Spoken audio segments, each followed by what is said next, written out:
Hello everyone, I'm Kogi from Kogi.in and you're watching the review of Meizu M2 Note. Now this handset was recently launched in China for 799 RMB. It will be available in India probably within few months. This dual SIM handset is powered by 64-bit MediaTek octa-core processor running Flyme 4.5 based on Android 5.1 with 2GB RAM and 16GB of internal storage. This handset also comes with a 13-megapixel autofocus camera on the rear and 5-megapixel camera on the front. Specifications are clearly mentioned on the box. Let's unbox. Inside the box you'll find the handset, the Meizu M2 Note, the white color version, user guide, warranty card, SIM tray ejector pin, data cable and travel charger. Earphone is not included. It's clearly mentioned here. The Meizu M2 Note sports a 5.5-inch screen with full HD resolution. It's almost black on the front. The key highlight about this handset is the single navigation button. We'll have a look at that later. Build quality and the finishing is very good. The body is made up of plastic. M2 Note is more curvier when compared with the M1 Note. There are no sharp edges. In fact, the curvy design gives a very comfortable grip. The handset is a bit slippery. You need to be extra careful. It's completely flat on the back side. Even the camera module as well as the flash is in line with the back panel. There are 4 curvy sides. This is a white colored handset with glossy finish, Meizu logo on the back, designed by Meizu, made in China. And here is the 13-megapixel autofocus camera with dual tone LED flash. Audio jack is placed on the top along with the mic. The SIM tray is on the right side. On the left side you will find the power button and the volume rocker. At the bottom there is a micro USB port, speaker out vent and another mic. There are dual mics for noise cancellation. Weight is 148 grams with battery and the handset is 8.23 mm thick. Use the pin to eject the tray. This is a hybrid SIM slot. You can either use 2 nano SIMs or use a nano SIM and a micro SD card of up to 128 GB. 4G is supported, as you can see. I'm using Airtel 4G, it's working, but the signal is weak. After some time it is switching back to 3G. OTG is supported. I have connected an external OTG pen drive and I am able to access the contents of that pen drive.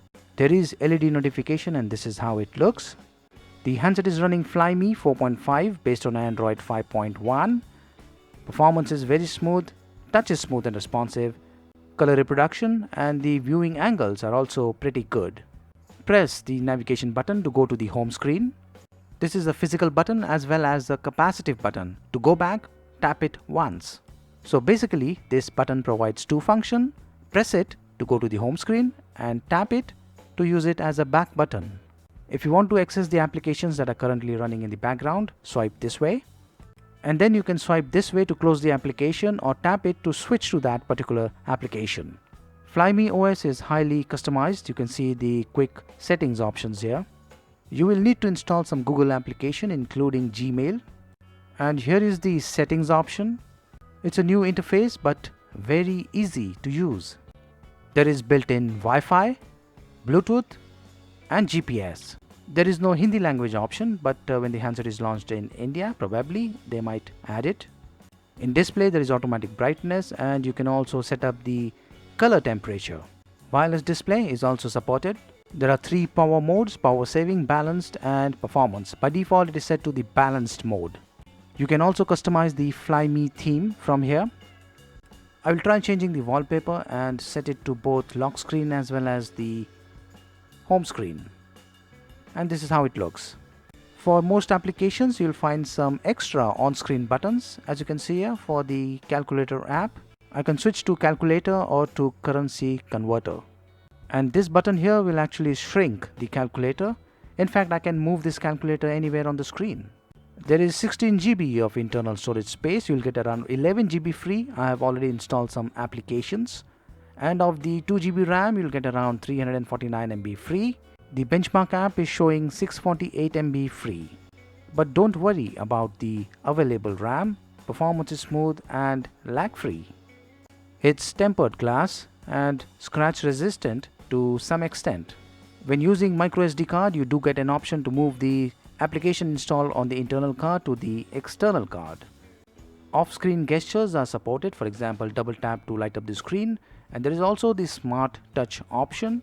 When enabled, you'll get the circle on the screen. It's always there. You can move it anywhere on the screen.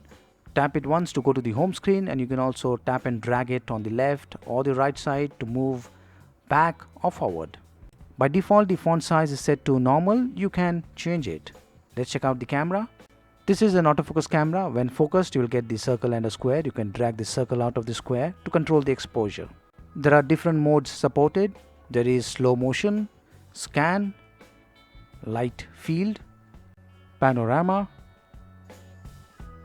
beauty, manual control, and by default it is set to the auto mode. The rear camera can shoot in 13 megapixel resolution in 4:3 aspect ratio, and it can shoot videos up to a maximum of 1080p resolution at 30 fps. Front camera is of 5 megapixel resolution, it's fixed focus, and it can also shoot full HD videos. Slow motion videos are getting recorded in 640 by 480 pixels at 30 fps. And now let's check out the hardware and the benchmark. This handset is powered by 1.3 GHz Cortex A53 64-bit octa-core processor with Mali T720 GPU. It's using the MediaTek MT6735 chipset running Android 5.1. And here are the sensors: light, proximity, accelerometer, gyro, and magnetic. Before running the benchmark application, the battery is at 86% and the temperature at 37 degrees. I'm running the Quadrant benchmark application in high performance mode.